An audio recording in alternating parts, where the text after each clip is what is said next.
Buenos días, jóvenes. Hoy nos toca hablar sobre el cerebro en esta clase de anatomía para esta semana, así que empecemos. El cerebro. La verdad es que el cerebro es uno de los órganos más importantes, uno de los órganos más estudiados, pero es uno de los órganos menos comprendidos. Quizás es el órgano con más estudios, pero uno de los órganos del que menos sabemos. Sabemos mucho de anatomía, sabemos mucho de electrofisiología, pero todavía hay muchas dudas en cuanto al funcionamiento como tal del cerebro. Así que tratemos la manera de estudiar lo que podemos sobre él.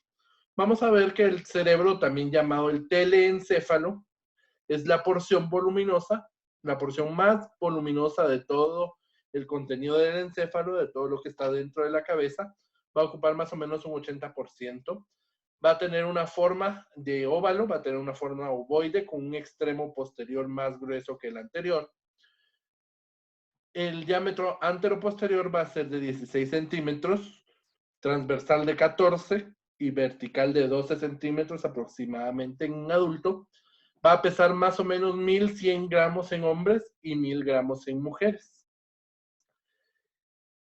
Hay un chiste, hay un chiste muy común en cuanto a la diferencia de peso. Y es que los hombres tenemos 100 gramos más porque solo es para entender lo que es el fuera de juego, en el fuera de lugar en el fútbol.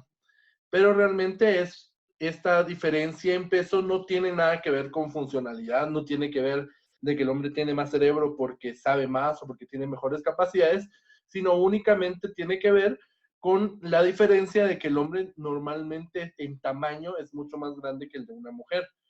O sea, somos más altos, más fornidos, más grandes. Entonces el cerebro pues también tiene esa misma característica de ser un poco más grande. No significa que el cerebro sea más grande porque sea más útil o sea más productivo o que tengamos más inteligencia, sino que únicamente una cuestión de proporciones.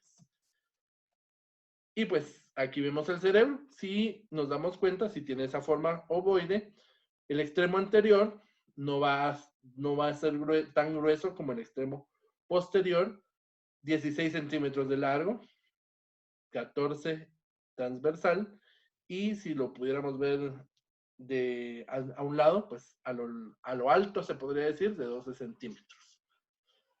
Vamos a ver que va a haber una estructura que va a dividir el cerebro en dos, que va a ser la fisura longitudinal, y esto nos lo va a dividir en hemisferios cerebrales. Fisiológicamente nos vamos a dar cuenta de que pues hay algunas diferencias, aunque en realidad son exactamente lo mismo, pero ahorita vamos a ver una situación de eso en fisiología. Y es de que vamos a tener un hemisferio derecho y un hemisferio izquierdo. Normalmente se ha asociado al hemisferio derecho, al hemisferio dominante, a la parte dominante de la creatividad, y al izquierdo a lo técnico, a lo ordenado. Entonces es solo una idea que se tiene.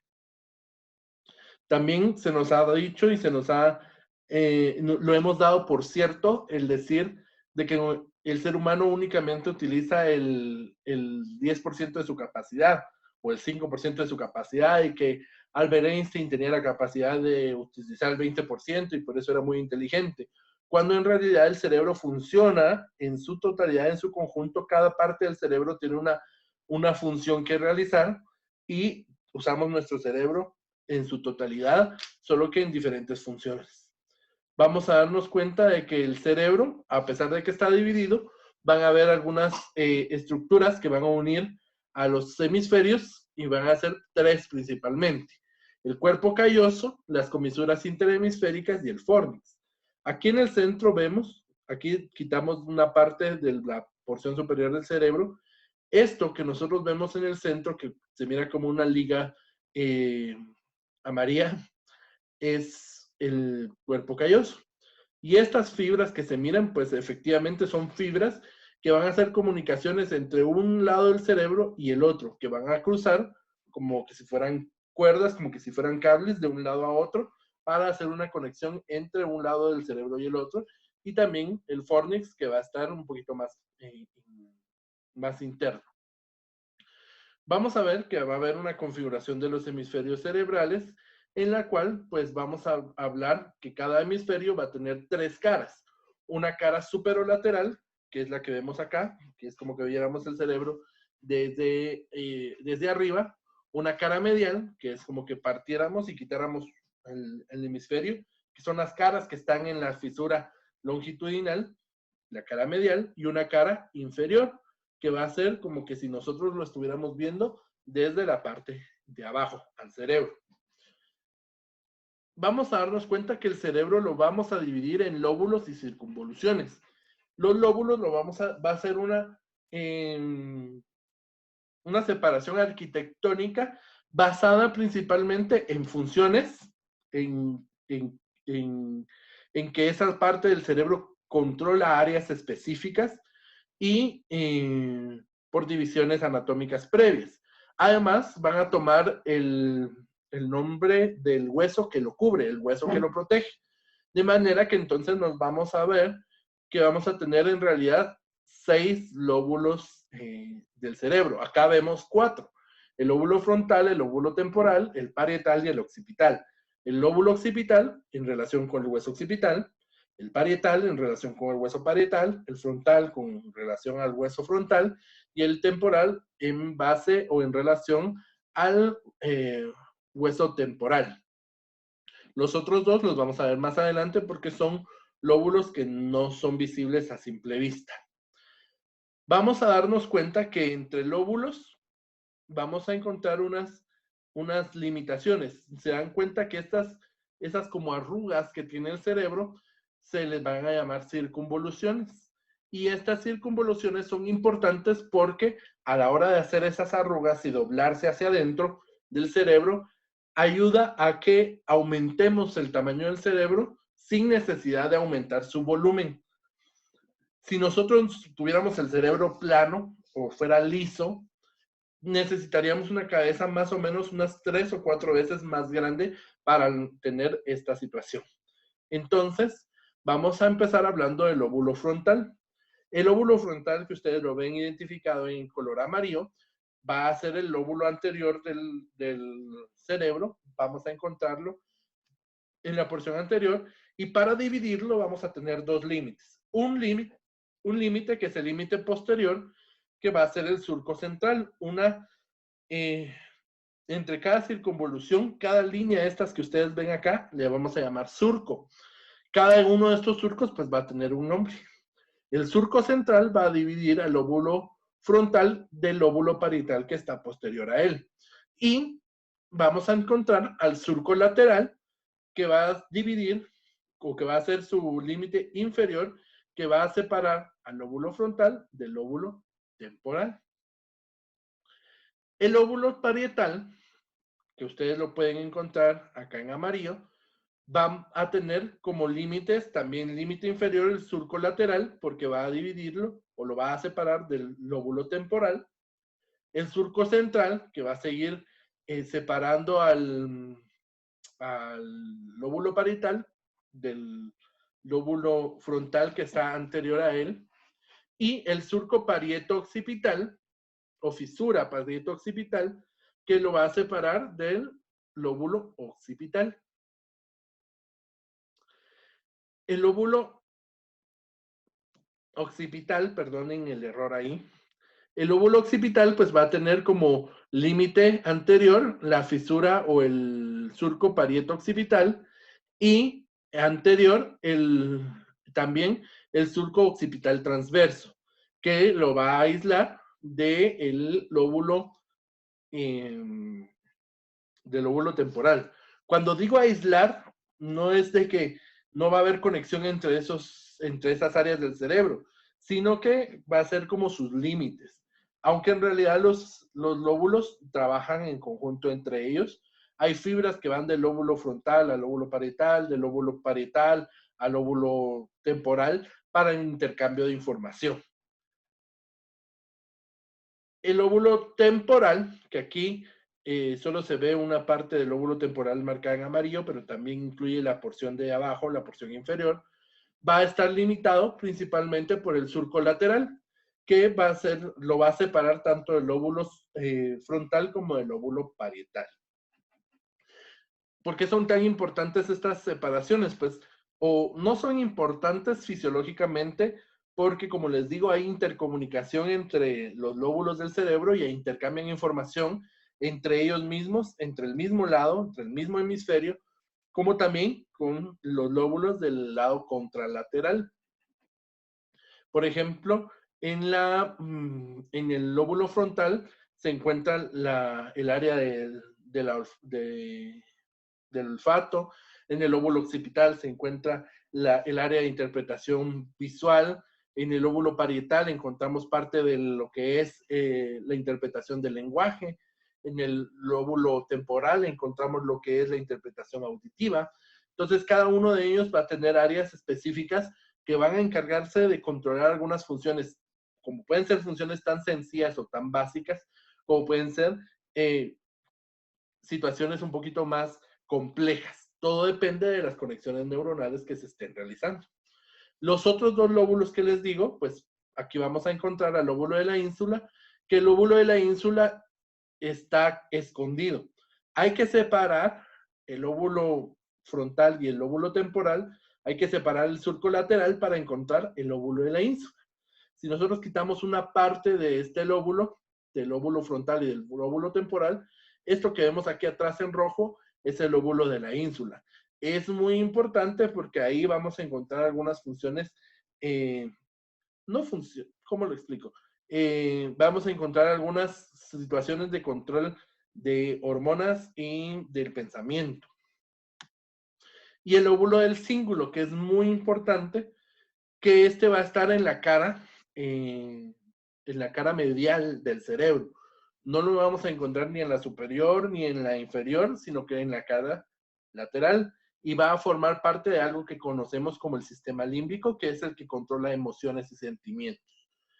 Va a estar separado por el surco del cíngulo, que lo va a separar hacia arriba, hacia adelante y hacia atrás, tanto de los lóbulos del lóbulo frontal, del lóbulo parietal y del lóbulo occipital. Esos son nuestros lóbulos. Pero, si se recuerdan, yo les hablaba de las circunvoluciones cerebrales. Cada una de esas arrugas del cerebro tiene, si se dan cuenta, incluso aquí vamos a encontrar los nombres de cada uno de los lóbulos de las circunvoluciones cerebrales. Por ejemplo, en el lóbulo anterior, en el lóbulo frontal, tenemos al lóbulo frontal dividido en varias circunvoluciones. Esta línea que estoy señalando ahorita es lo que conocemos como el surco central. Antes del surco central vamos a encontrar la circunvolución precentral o paracentral. Vamos a encontrar la circunvolución frontal superior, circunvolución frontal media, frontal inferior, la porción orbital, porción triangular y la porción opercular, que son áreas delimitadas por cada uno de estos surcos del cerebro. No me interesa tanto que se los aprendan, pero tienen que saber que cada uno de los lóbulos del cerebro se van a subdividir en circunvoluciones y estas circunvoluciones tienen una importancia muy clara fisiológicamente. Y eso lo vamos a entender cuando veamos la topografía neurológica del cerebro. La configuración interna del cerebro. Si nosotros venimos y cortamos el cerebro, como lo vemos en esta imagen, nos vamos a dar cuenta que la sustancia gris se va a encontrar en la periferia, o sea, afuera, y a esto nosotros le vamos a llamar la corteza cerebral. Mientras que la sustancia blanca va a estar en el centro y le vamos a llamar la médula cerebral. La sustancia gris, como ya vimos en las clases anteriores, va a estar formada por los cuerpos neuronales, mientras que la sustancia blanca va a estar formada por las fibras de los axones que salen desde los cuerpos neuronales para realizar interconexiones a otras áreas cerebrales. Pero dentro de la sustancia blanca vamos a encontrar algo que nosotros vamos a denominar los núcleos basales. Los núcleos basales van a ser sustancia gris, unas, ¿cómo les digo? Unos cúmulos de neuronas, de cuerpos neuronales, que van a tener funciones específicas. Y a estos les vamos a llamar, como les digo, los núcleos basales. Vamos a encontrar que tenemos el núcleo caudado, que va a estar lateral a los ventrículos, el putamen, el globo pálido, el núcleo subtalámico, la sustancia nigra y el hipotálamo, que son parte de los núcleos caudados. Cada uno de estos con sus nombres. Por ejemplo, el putamen se va a encontrar es el núcleo más grande, el globo pálido por debajo del putamen, y el núcleo caudado, que va a ser superior y lateral a los ventrículos cerebrales. El cuerpo calloso, pues como les decía, va a ser uno de los, una estructura importante de interconexión interhemisférica. Por medio del cuerpo calloso, que va a ser o que está formado de sustancia blanca, vamos a encontrar que por ahí pasan las fibras. Va a ser como un puente por el que pasan las fibras de un lado del cerebro al otro para conectarse hacia pues otra área del cerebro del lado contrario. Lo vamos a encontrar que va a tener una forma como de un camarón y va a tener 4 porciones. La primera porción va a ser el pico, que va a estar un poquito inferior y anterior, la rodilla, que va a ser una curvatura que se va a encontrar anterior, justo por debajo del lóbulo frontal, el cuerpo, que se va a extender a lo largo de toda la longitud del cerebro, y el esplenio, que es la porción posterior que va a estar en contacto con el lóbulo occipital. El cuerpo calloso es muy importante porque va a ayudar a coordinar las funciones tanto del lado derecho como del lado izquierdo del cerebro y le permite conectarse entre sí para enviar e intercambiar información. Los ventrículos cerebrales, que ya se los había mencionado. Dentro del cerebro hay unos hoyos. Estos hoyos son importantes porque ahí va a haber líquido cefalorraquídeo. Ahí se fabrica el líquido cefalorraquídeo, el líquido que va a ayudar a envolver el cerebro y que va a ser una de las estructuras de defensa del cerebro, pero también de transporte de sustancias, de alimentación y de nutrición hacia las estructuras más internas. Entonces, los ventrículos cerebrales, vamos a tener un ventrículo derecho y un ventrículo izquierdo, van a tener una estructura que va a tener varias partes. Una que va a ser el cuerno anterior, que va a ser parte del lóbulo frontal, el cuerpo, que va a ser parte del lóbulo parietal, el cuerno posterior, que es parte del lóbulo occipital, el cuerno inferior, que es parte del lóbulo temporal, el trígono, que es la estructura en la cual se unen todos los cuernos para poder interconectarse, y finalmente vamos a encontrar una estructura que va a ser el tercer ventrículo, que se va a encontrar en medio de ambos ventrículos y que va a llegar el líquido cefalorraquídeo hacia él por medio de una estructura denominada el foramen interventricular. Esta es la circulación del líquido cefalorraquídeo dentro del telencéfalo y luego va a disminuir o va a bajar a través del acueducto cerebral hacia el cuarto ventrículo, que es una estructura externa al telencéfalo, pero que es muy importante. Dentro de los ventrículos, si nosotros cortamos el cerebro, se dan cuenta, estos son los agujeros que les digo, y vamos a encontrar una tela fina que está pegada alrededor de los ventrículos, que le vamos a llamar el plexo coroideo. El plexo coroideo es muy importante porque a través de él se fabrica el líquido cefalorraquídeo. Pregunta de examen, ¿dónde se origina o dónde se fabrica el líquido cefalorraquídeo? En los plexos coroideos que se encuentran dentro de los ventrículos cerebrales. Ahí se fabrica. Muy bien, hemos terminado la forma, la estructura del cerebro, y para la siguiente semana vamos a trabajar el tema de cerebelo y tronco encefálico. Vamos a tomar como referencia el tomo 4 de la anatomía de Rubier. Su tarea va a ser pues pasar el contenido del de la clase hacia el cuaderno y van a tener que realizar la lámina 412 del libro de la anatomía de Néter, el libro para colorear. Van a enviar fotos de su cuaderno y de la lámina coloreada hacia la asignación de Edmodo que vamos a generar. Así que, por favor, estemos pendientes. Un gusto saludarles y espero que para la próxima semana pues podamos seguir trabajando. Un gusto, saludos a todos, espero que estén de lo mejor.